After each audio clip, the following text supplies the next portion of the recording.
I'm Chris.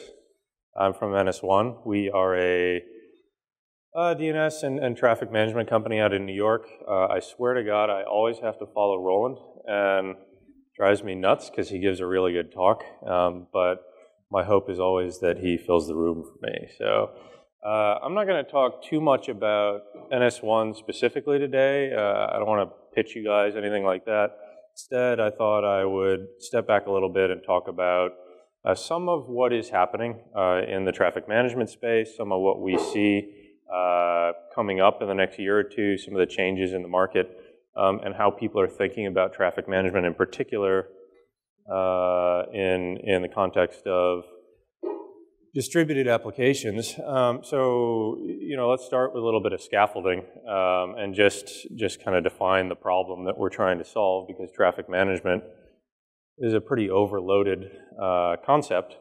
So, just for our purposes today, let's talk about a particular subset of the problem, which is the case where we have a few different options for how to service a user, maybe a few different endpoints. So this might be a couple of servers, maybe a few different data centers, maybe different CDNs. One way or another, we've got some different endpoints that can service a user, and we're trying to make a decision, which is send the user to the best option. And of course, best is a totally overloaded term as well. What does best mean? It's up to you, the owner of the application or the business, to decide what best means. It might mean, send a user to the fastest data center for them. It might mean send them to one that's up and I don't care beyond that. It might mean save me some money and send them to the one where I have the cheapest bandwidth. Really any kind of business objective that makes sense for you. Most frequently, I think we're talking about send users to the option that is going to service them best or fastest. But whatever makes sense for you. And again, just to qualify this one more time for the 5 or 6 people who walked in, while this slide was on the page, traffic management, totally overloaded term. There's a lot more to it than this. This is what we're going to focus on today. So before we talk about that stuff, let's talk about DNS very briefly. DNS is really boring, and it always has been, and probably a lot of people always will think of DNS as kind of a boring piece of the internet, right? It's something that has been there for decades, hasn't changed a lot. There's some interesting protocol changes and things like that over time, and how people deliver DNS has changed, but you, the end user of an application, or even the developer of an application, probably don't think that much about DNS, except in very particular circumstances. So, just to recap, I think almost everybody here has a pretty good sense of what DNS is all about, but fundamentally it's translating names to service information like IP addresses. So, the client, the browser, wants to go to whatever.com. They ask a resolver, which is usually nearby them, upstream of them. Hey, do you know the IP address for whatever.com?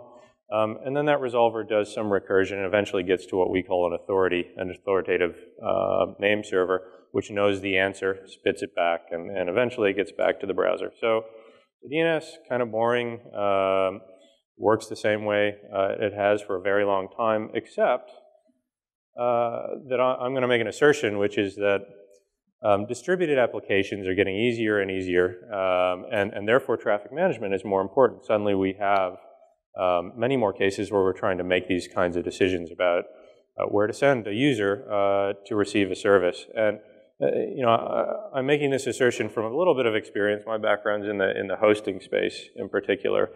But if you just go look at DigitalOcean, for example, right?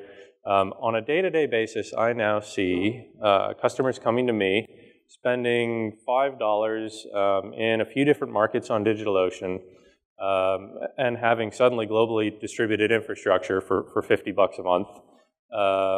And customers going and building on their own a CDN or an application delivery network where they're pushing their application out to the edges for really very, very cheap, because there are now providers that make it possible to do so. And suddenly they have a traffic management problem. For $25 a month, these customers have the infrastructure. Now how do they get the traffic to the right place? So you know, I'm not asserting that that's a very interesting use case. I think we're seeing more and more of that. But fundamentally, many applications now have to think about this problem of how do I get traffic where I need it to go. So suddenly, DNS is a little bit more interesting again, because it turns out that DNS is a good place to make this decision, this traffic management decision about where to send a user. You know, there's a lot of ways you can route users or direct users to different endpoints of yours, but DNS is a good one. And so why is that? Why is the DNS lookup when somebody asks for whatever.com a good time to make a traffic management decision? Let's think about that a little bit. So there's a few reasons that I will talk through, and there's many more, I think. But one of the best is that it's, in general, kind of the first entry point into your application. The first hint you have that somebody might want to do some Googling is that they type google.com into the bar in their browser. And so when they do that, that's a pretty strong hint that they're going to want to access Google and do some searching and so on. You better make a decision at that point as best you can about how to provide them those services in the future most effectively for the user. So that it's the app entry point, that's a really good reason to make a decision at that time about how to route a customer. There's something I'm going to spend a lot of time on later, so I'm not going to go into in much depth right now, but I'm going to just make an assertion that if you think of your DNS system or service or whatever it is as a bit of a black box into which you can shove some state information about what's happening in, say, your systems on your servers, in your data centers, or even just on the broader network, in your application, whatever. If you think of it as a place you can put that kind of information and have it be available in almost a black box sense for examination and use in making routing decisions, then you know, there's a lot you can do if that information is available at DNS lookup time. So we'll come back to that and spend quite a bit more time on that. So the other interesting thing about DNS, and I should qualify all this by saying I'm talking about authoritative DNS. So, you know, you might be running your own name server, you might be using one of the services of a number of companies whose faces I see in the room today. So we're talking about authoritative DNS, and authoritative DNS, you get to make decisions on a fairly frequent basis. People are asking you questions about what's the IP address of whatever.com fairly frequently. And, you know, I think in an ideal world, we all agree that a perfect traffic management situation would be if we, for every individual user, maybe every request, maybe even every packet, could make a decision about where to send that packet. But in lieu of that, DNS has reasonably high frequency access to that decision-making inflection point. So, you know, there are caches, and we all know that a DNS response from your authority lives in caches and stays at the edge for a while, and that reduces the frequency at which you get to make a decision. But if you are using relatively low TTLs or other stuff that we'll get into in a little while, we still get asked very often, what's the IP address for whatever.com? So one thing I say here, which is actually kind of important, is the fact that we are asked this question at a reasonably high frequency means we can actually have impact on the performance of our application for all of our users faster than the DNS TTL in many cases. And so one interesting way to think about this is to look at a specific use case, which might be load shedding. So if you are using DNS to route users around to different data centers and your server is getting overloaded in San Jose, the moment you notice that, you can stop sending new users that are coming and asking us DNS queries to that server and have a positive impact on the experience of users who are already sort of inevitably going to your server in San Jose very, very quickly, so faster than the cache TTL. So the frequency at which we get to make decisions in DNS is kind of important. The other nice thing about DNS is that we get to make reasonably granular decisions. And so, again, in an ideal world, I think, we would get to decide for every single user, every single packet, how to route it to our application infrastructure. We can't do that. But in DNS, we have an approximation of that, which is that we get to make a decision for every DNS resolver that asks us a question. And there are a lot of DNS resolvers out there, and I have some data that we probably won't have time to get to today. But we see on a daily basis hundreds and hundreds of thousands of resolvers used by all the billions of users on the internet. So we don't get to make a decision for every individual user, but we do get to do it fairly granularly on a per resolver basis. There's another little note here that's kind of important about EDNS client subnet.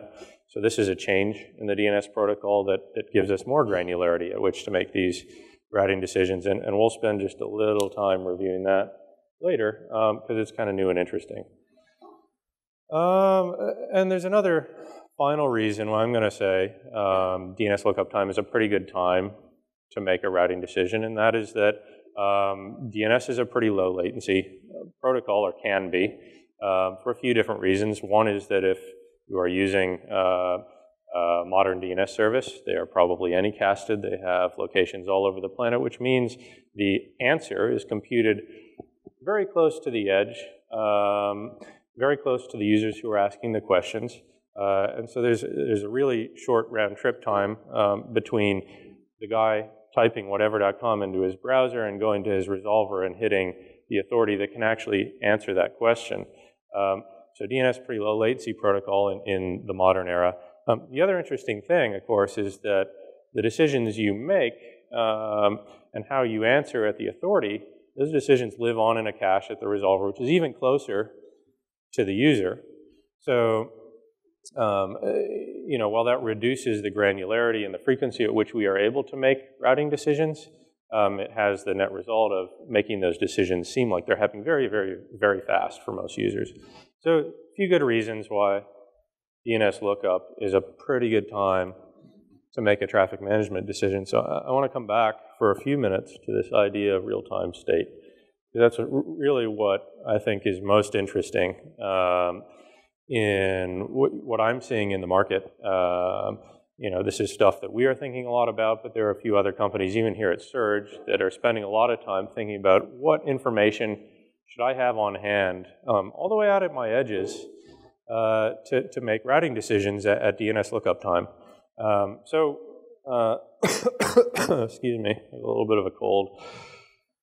If we think about what's traditionally in place in a DNS network or on a DNS server for use in doing dynamic decision making about how to direct a user to your application endpoints, there's not much. So commonly, we'll see some basic health checks. You don't want to send users to servers that are down right now. That's pretty common sense. So you might have a DNS service doing simple HTTP checks on each of your load balancers in each of your different data centers, and the moment it notices that one of those data centers isn't responding normally, it'll stop answering with the IP address of that data center. Fair enough. Another thing we see very commonly is geographic routing. So this is basically telling at configuration time the DNS server or service that, hey, this server is in New York and this other server is in San Jose and this other one is in Ashburn, and using that information at DNS lookup time to make a routing decision based on this geographic information, like maybe send this user who happens to be in Belgium to your data center in Amsterdam because it's closest. So this is the kind of information that we give our DNS servers and services today and have for a little while to make these routing decisions, and maybe not a whole lot more. So, I've started using this term, and I'm not a big fan of the phrase data-driven, but it really does fit here. What does it mean to do real data-driven traffic management, because I think this is where we're going and what we're going to see in the market from DNS service providers in the next few years. Well, a few things. So step one, something very, very important is let's step back away from what's there, the geographic information, the basic health checks, and how things have worked in the past, and think about what is it that we're actually trying to optimize at the end of the day. And this goes back to that question of what are our business objectives. So, you know, typically there's a number of things we could be trying to optimize. It might be response times of our application from the vantage point of the end user, or it might be throughput. If I'm a streaming media service, I really want to make sure I'm sending users to endpoints that give them the highest throughput and that they're not going to have to see a buffering indicator in their player all the time. I might be trying to optimize some other stuff. I may be trying to optimize load on my infrastructure because I know beyond a certain point everything falls over. I might even be trying to optimize cost. You know, it might be a startup and you know have sensitivity to bandwidth overage, this kind of thing. So what is it that we're trying to optimize as the owner or the developer of an application? That's step one in deciding how we should be doing traffic management. And then the other aspect of this notion of data-driven traffic management that I think is very important is that we should be making routing decisions using first-order information about what it is that we are trying to optimize. So, excuse me, GeoIP information, for example, geographic information, you know, there are real cases where, in fact, we're trying to make decisions based on geography. And I'll come to a few of those later. But there are many other cases where we're sort of using geographic information, GeoIP, as a proxy for what we're actually trying to achieve, which is, say, you know, send the user to the endpoint of mine that has the fastest response times for them. And you know, we'll do a little thinking about that and say, well, probably that means the data center that is physically closest to them, but it's the internet. That's not always the case. So what we really ought to be doing is measuring what we're trying to optimize, so gathering metrics from the vantage point of your actual end users about what's happening with respect to your users and your endpoints, application load metrics if we're trying to optimize that kind of thing, dollar cost and usage metrics, what's my bandwidth commitment and how much of it have I used so far this month.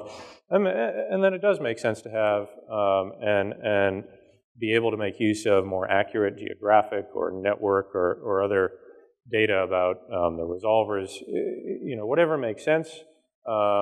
Given that we are trying to solve a particular optimization problem, we should be measuring that directly and using it, excuse me, to make traffic management decisions. So my assertion is that if we want to do traffic management in DNS in this kind of way, we need to make all kinds of additional state and data available to the decision-making system, in this case, the DNS server or service. And so that state certainly still includes stuff like geographic information or basic health checks, synthetic health checks of are my servers up or down, but also maybe includes information whether it's given to us at configuration time fairly statically or, you know, on a regular basis updated even with some tools, information about the connectivity of our endpoints, you know, how big are they, what kind of priorities should we be using to ship traffic around to these things, and then more real-time metrics about these things that we are trying to optimize. So stuff like how much traffic am I doing in a particular endpoint right now, and are my servers overloaded there, and how far am I beyond my bandwidth commits, and how much is that costing me, and maybe most importantly, for most of the use cases we're thinking about, what are my users actually seeing right now? Is there a big spike in latency for users in Verizon in New York to my endpoint in Ashburn via NTT, and maybe I should not send those users to my Ashburn node via NTT anymore. Having this kind of information at our fingertips at the edges when we're making routing decisions means we can make much better routing decisions. So what does this look like in practice? And there are a few providers out there these days that are starting to think this way, going and gathering this kind of data about what's happening in real time and using it to do decision making. And there's at least 3 of them here at this conference, so walk around and talk to them. But at least in our experience, what this looks like, and I'm just going to go through a little bit of an architecture diagram almost here to understand how this works at the end of the day. You start with data sources. So where am I getting this data from that I want to use in real-ish time to do traffic management? So there's a lot of different sources of this kind of data. One might be your application itself is probably generating all kinds of metrics. We've seen some talks even just here about the kinds of metrics that can come out of the application that tell you how healthy it is right now or how it's performing for your users. So application metrics, performance metrics, load metrics, this kind of thing. That's one important source of data. Monitoring, synthetic monitoring often. Is my server up? How are my systems doing? What's going on the network right now? Are my servers up from the vantage point of these synthetic monitors? And how are they performing? What sort of quality of service am I seeing right now? Is another important source of this kind of information. Humans often have access or are able to provide information that's pretty important too, so maybe through portals or manual configuration, empowering users to tell us at a reasonably high frequency or relatively quickly when they know something is actually kind of important, and maybe some automation around business logic like provider preferences, these kinds of things. Another important source of data. And then maybe the most important one that I now see are tools that are actively going out and gathering metrics about what's happening right now that can be fed into a traffic management system. So this would be what's going on in the global routing table right now. That's pretty important. Or, like I mentioned before, from the vantage point of a user in Verizon in New York, which of my endpoints are best servicing them right now? These kinds of metrics.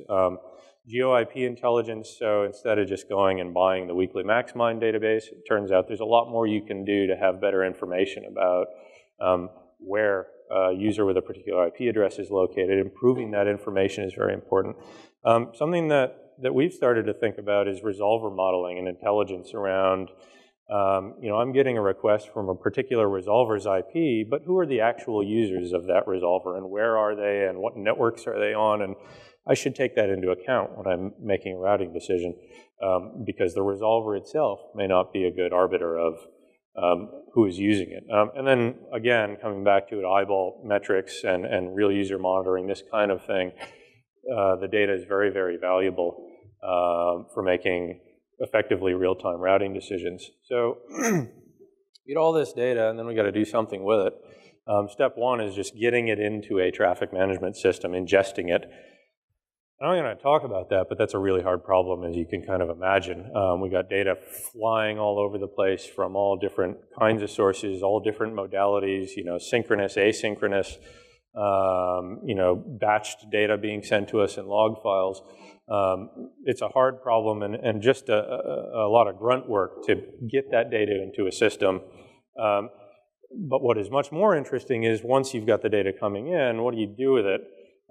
Even before you are able to use it to do actual traffic management, you have to do a lot of work. So compile it, classify it, normalize it, aggregate it.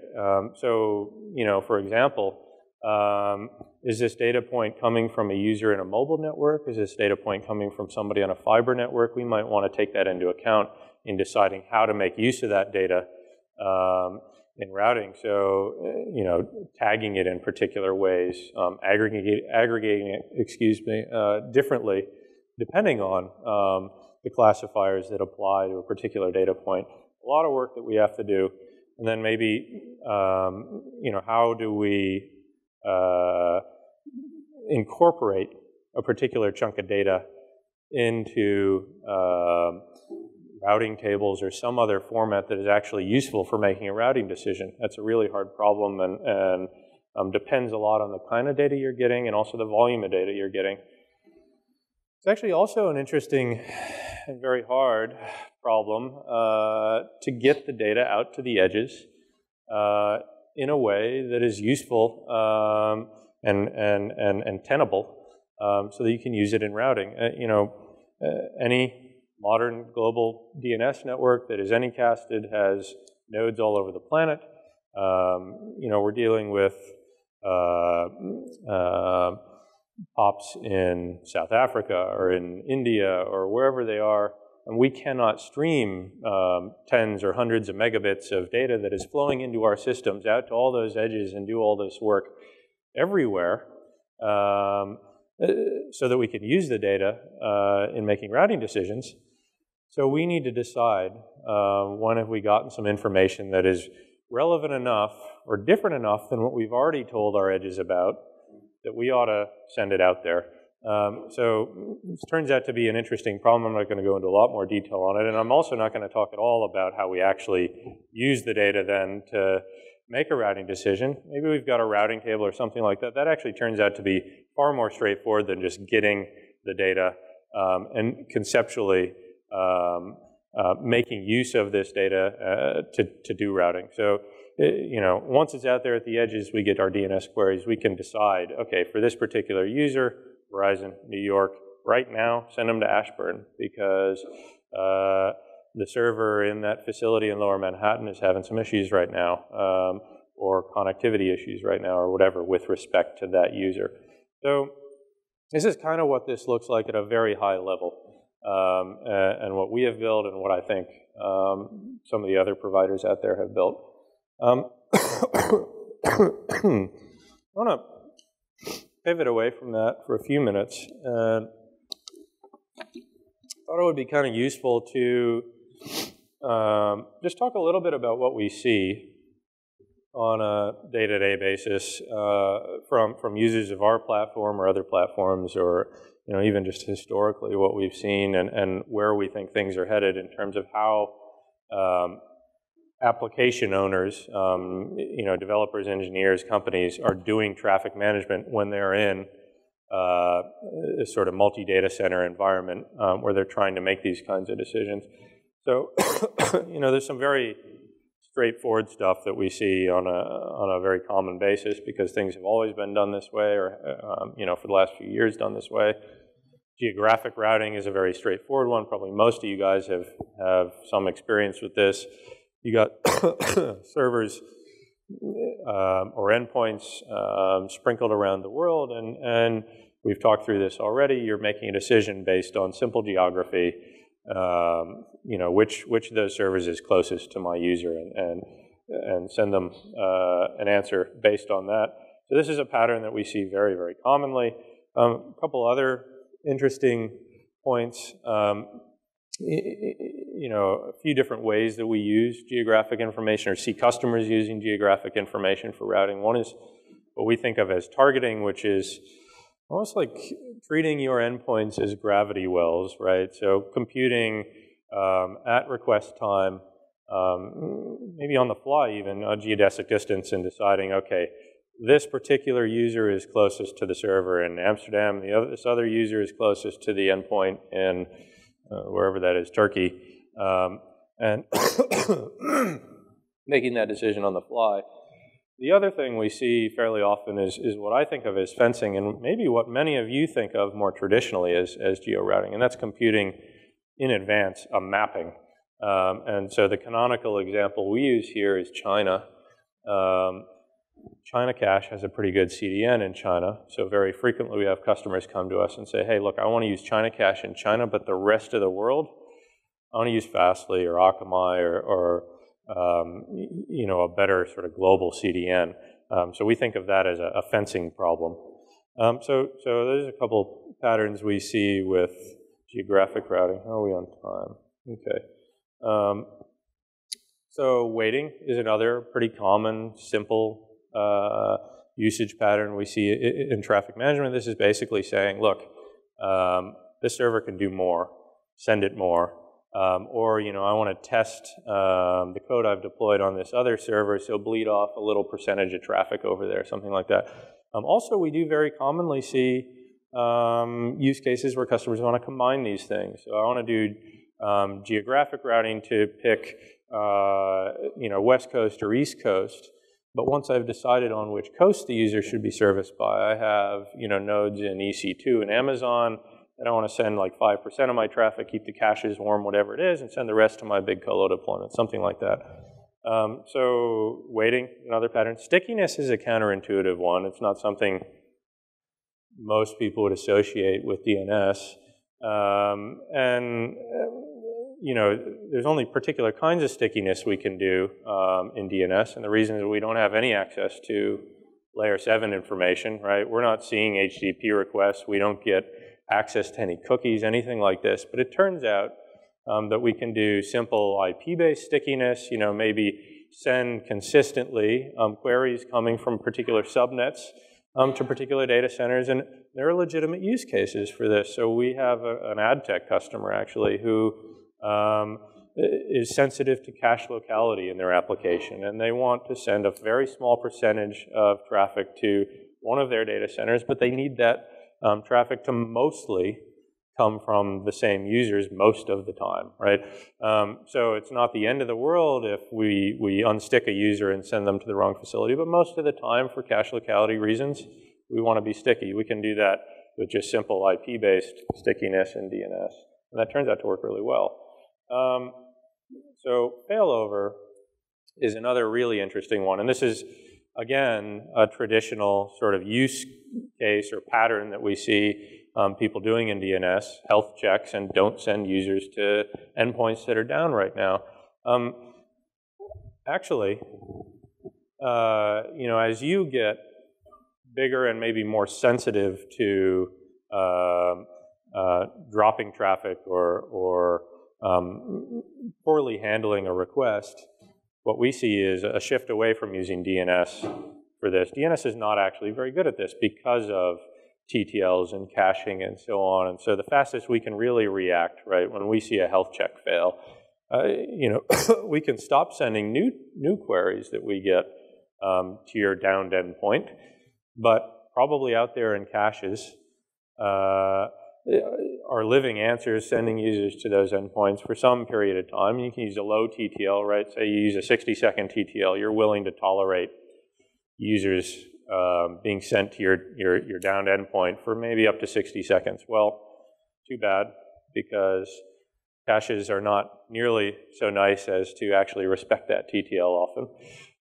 So, you know, maybe 60 seconds after that failover happens and we stop sending users or new requests to that endpoint, about 93% of your traffic will stop going there. Maybe a few minutes later, you'll be up to 97, 98, and there's a very long tail of resolvers that really just don't care what you give them as a TTL and will not respect that. So the pattern that we see for customers that are very, very sensitive to this kind of thing and say, I can never lose a single request, or, you know, I really need to minimize this, is a combination of Anycasting and DNS-based traffic management. So the idea here, you know, a very common pattern that we see with CDNs, for example, is setting up different Anycast groups regionally. So I might have a West Coast US Anycast group and a Central Anycast group and a East Coast and a Europe and an Asia Pac Anycast group. A few different facilities in each of those regions that are Anycasted with respect to each other, and we're using DNS to make a decision about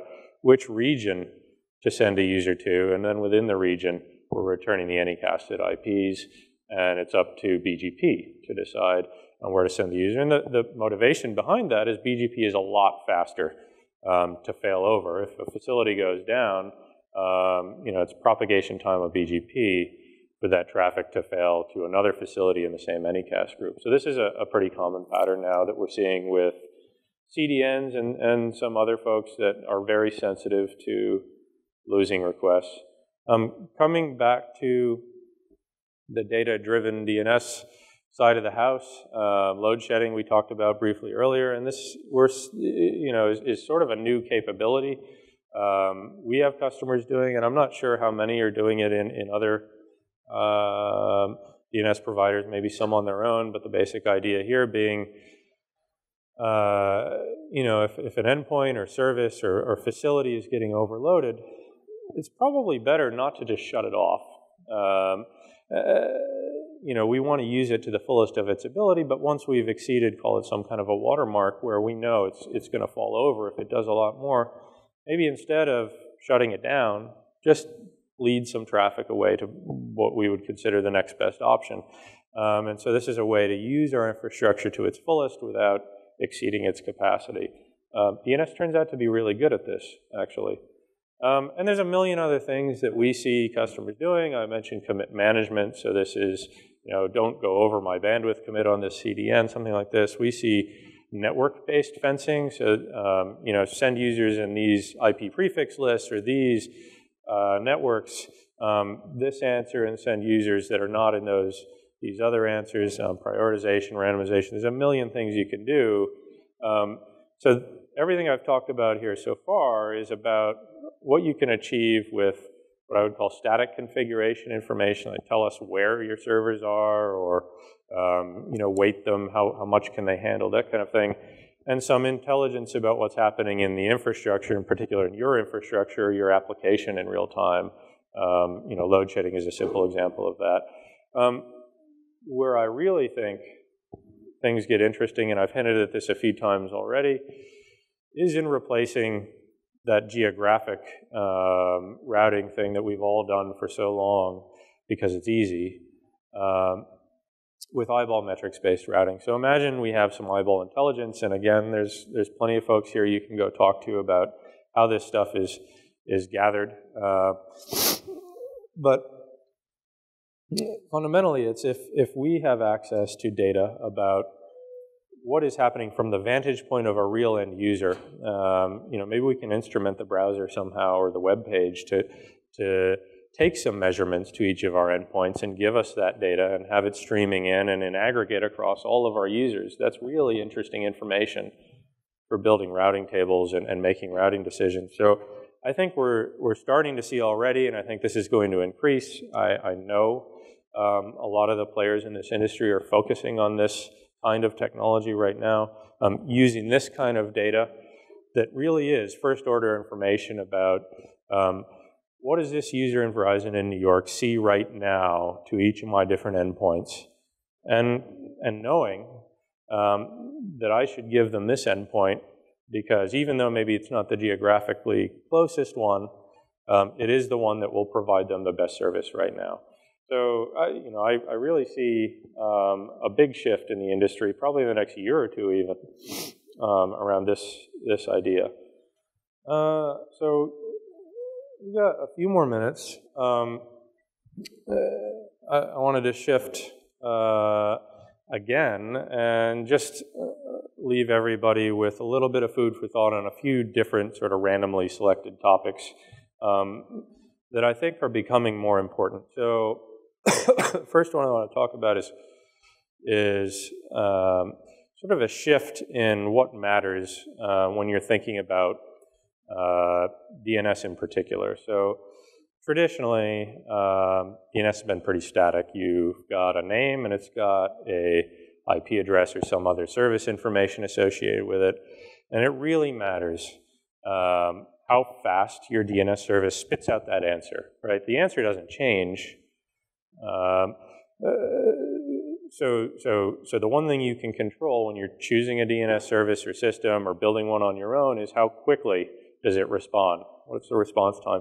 But as soon as you start making a dynamic DNS decision, as soon as you have a couple of different endpoints to choose from, I think it matters a lot more that you choose the right answer. And the reason has to do with how DNS works and caching. Most DNS queries from end users are serviced from cache, whether it's the browser cache or whether it's their resolver's cache. Most of those queries we never see, and even though DNS is like we talked about earlier, a reasonably granular way to get to make decisions fairly often is still a few % of the time. So, I'm qualifying this by saying this is what we see for high volume records, for applications that are doing quite a bit of traffic in DNS. If you've got a record that gets queried every few minutes from some random place on the internet, it's never going to be answered from cache. But we see very high cache hit rates in DNS, and what that means is you better make sure the right answer gets in the cache. And simple scenario that you can visualize this with is, say you've got a data center in Ashburn, you got a data center in San Jose, and you got a user in LA who says, where should I go to use your application? And maybe you have bad GeoIP data or whatever is wrong, right? You send that user in LA to your Ashburn data center. So that sucks for that user. But it sucks for more than just him, because that answer gets stuffed in a cache, and everybody else on the same network, or at least using the same resolver as him, is going to get back that same answer up until the TTL expires, or even longer if the resolver's not respecting it. And so, amortized over all of those users, the cost of that bad decision was really terrible. So you might have had a DNS server sitting there right next to the user in LA, 1 millisecond away, and it might have spit that answer out really, really fast. Doesn't matter much, because all those users that are getting that answer out of the cache are going to have a terrible experience getting the application from your Ashburn data center. So that's one important thing to think about. Here's another thing that we run into a lot. And it's an interesting topic, and I'm not going to name any names because I don't think it's nice to do that. But one of the first things our customers tend to ask us, or if we're talking to somebody new about managed DNS and our DNS network. So sure, yes, response times are important, and customers want to know how fast are we versus everybody else. And often they treat as a proxy for that, how many pops are you in? How many DNS edges do you have out there? And they think more pops is better, right? And if you've looked at this graph while I've been talking, you can obviously see more pops is not always better. So this is just what this is data coming from Catchpoint, all of Catchpoint's global nodes, measuring DNS response times on a bunch of big popular DNS networks over the course of a day. When was that, last week or earlier this week? And so counterintuitively, what you notice is that the highest response times are coming from the networks with the most pops. And then, sort of in the middle there, you got a few networks with, 5, 10 pops. And then at the lower end, you see this sort of sweet spot that we've found. Somewhere in between the high teens and the low 30s, that's really the number of pops where after you have that, you're getting diminishing returns in sort of the global response time of the network. So why is this? How many folks here have done anycasting before? Okay, a few. So anycasting is really, really, really, really hard. And the reason is that the internet is a very complicated place. We heard from Roland earlier about peering and transit and all of these kinds of relationships. Fundamentally, it boils down to I can go buy a new server from some provider somewhere who has connectivity to the internet and will let me do a BGP announcement. And I can do that, and it can very negatively impact the performance of my anycasting if I am not very careful about traffic engineering when I turn that server on. In particular, I need to make sure that if I turn that server on, it is equidistant from most of the major backbones on the internet with respect to how all of my other nodes are connected to the internet. If I suddenly turned up a new POP today in Sydney, Australia, and it was directly peered with Google, I would have a really, really bad day. Because suddenly, Google would say, oh, I'm one hop away in my network from that node in Sydney, Australia, but I'm 2 or 3 hops away from all the other routes I can take to reach that IP address, that anycasted IP address. So I'm just going to send all my traffic to Sydney. And that's what happens, right? And that is why, networks that claim to have hundreds of anycasted nodes may not have the best performance. You should test the response times. Don't ask how many pops there are. Test the response times. So, come on, go forward. Last thing I just quickly want to touch on, we'll have time for a couple of questions, is EDNS client subnet. How many people know what EDNS client subnet is? Only a couple. Well, of course you guys know. Okay, we got a Fastly guy who knows. All right, so a few folks know what EDNS client subnet is. So I'll explain this. EDNS client subnet is a fairly recent extension to the DNS protocol. In no small part, it's your fault.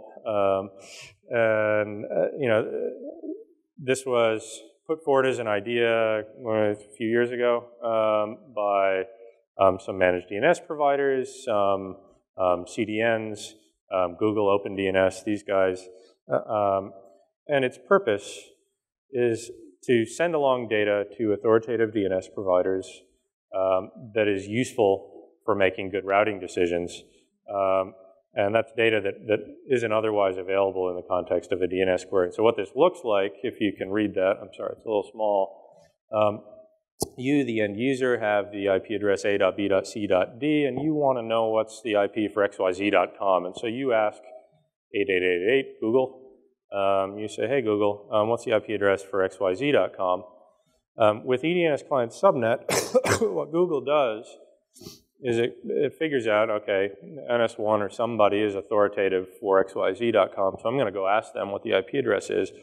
When I ask them that, I'm going to tack on a little bit of additional information about what network the user who's asking that question is actually on. So it's anonymized a little bit by removing the last octet of the IP address. They're going to send us a.b.c.0/24. So all we know is we're being asked that question by somebody via Google who's in that subnet on the internet. And so that's really useful information because otherwise what would we see? We would see the IP address at Google, and everybody is using Google, and we don't know how to make a good routing decision for the actual end user based on that. Problem is, there's no such thing as free lunch, so we get to make better routing decisions. But the problem is the routing decision we make is only relevant to users in that subnet on the internet and can only be cached with respect to users in that subnet on the internet. And if we get another query a few minutes later, or if Google gets another query from somebody in a.b.x.y, it'll look in its cache and it'll say, I don't have a cached response for xyz.com for anybody in that subnet. I got to go ask again. And so, what this means at the end of the day is we see more DNS traffic hitting the authorities when you turn on EDNS client subnet, and how much. I'm going to put actual numbers here because this is a real customer of ours. This is a big ad tech company whose pixels are embedded in a million jillion web pages on the internet. Turns out that this effect, this sort of cache busting effect of EDNS client subnet is biggest, as maybe sort of conceptually makes sense, for DNS records that are accessed by the largest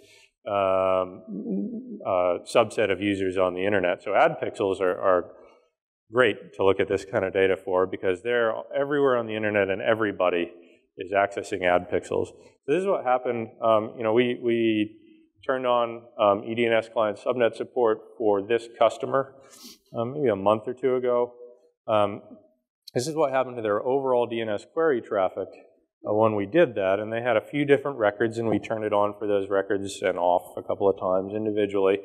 So down here on the left, this is like the weekend, right? And we get sort of a normal Monday. This customer has sort of spiky traffic. Somebody does a big ad buy. There's usually one around noon. So this is a common pattern we see is a big spike around noon and some spiky traffic in the afternoon.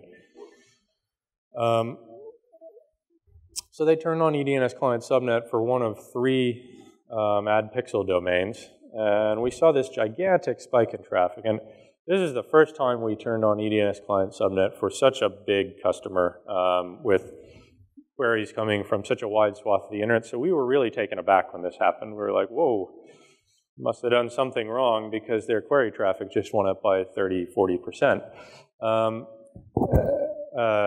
We didn't do anything wrong. It was just this sort of cache-busting effect of EDNS client subnet. You can see if you look over the next couple of days, they shut it off briefly to do some debugging, and they turn it on again for this record, and then they turn it on for another record, and they turn it on a couple of days later for a third record, and at the end of it, their traffic, their DNS queries that were actually hitting us were 3 times what they were a few days before, just by turning on EDNS client subnet for these 3 fairly popular DNS records. So, you know, we get to make much better routing decisions for this customer. We get to send users with much more granularity to their different data centers, but it comes at a bit of a cost.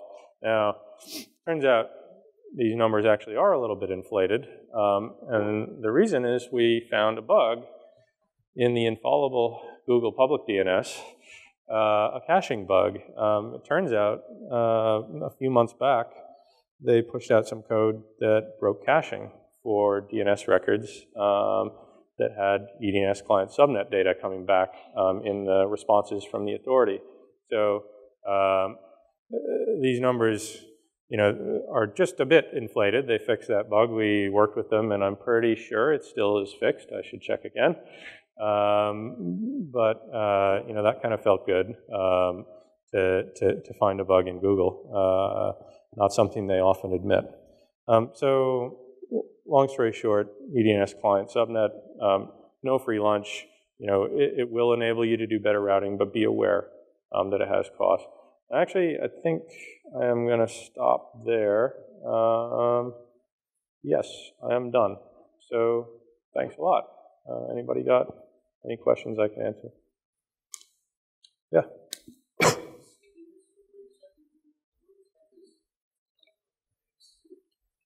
Say again?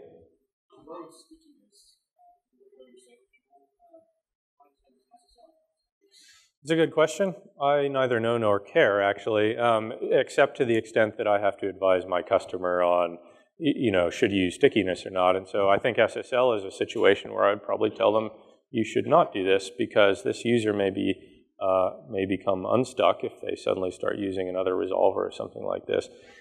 There are no guarantees with this kind of stickiness, right? It's IP-based, and it's based on the IP not of the end user, but of the resolver that we see. And most of the time, we see some stability there, users consistently using the same resolvers.